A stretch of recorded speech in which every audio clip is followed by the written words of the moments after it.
tik michiwo nendo becomes fodder ma build wa. Koro gik maduong' madawacho ni nitie article 22 mar the constitution ma wuoyo kuom industrial action gi dispute.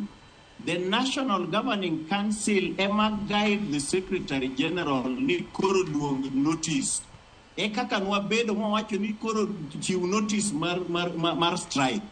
Koro nyocha wa expect ni the National Governing Council bende chako pro guide the NEB mondo ng'e ni koro this is the time to suspend it, and then we give dialogue a chance, and this is the time to unmute it again mondo wachak wadhi mbele.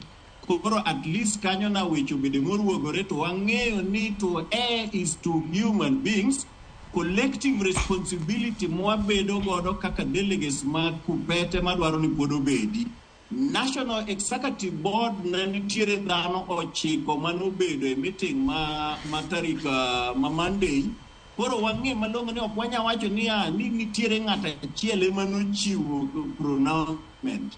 The 9 are all liable because sama wasebedo gi dhano 7 mobedo e meeting to nyiso malong'o ni there's a quorum. Kata branch wakaendi ka wantiere 14 people sama wasebedo gi dhano 9 in the meeting, there's a quorum and there's a collective responsibility.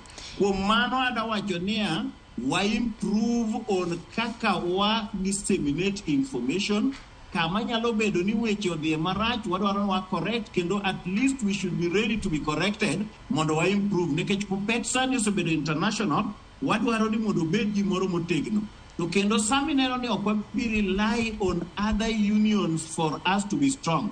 Ingeni kanyo ching'iyo nyochi neno ka our brothers mana kotieko Yogo thuolo mayowa wang'wa ora kadhi luwo mana mogik kotieko thuolo oseng'adowa.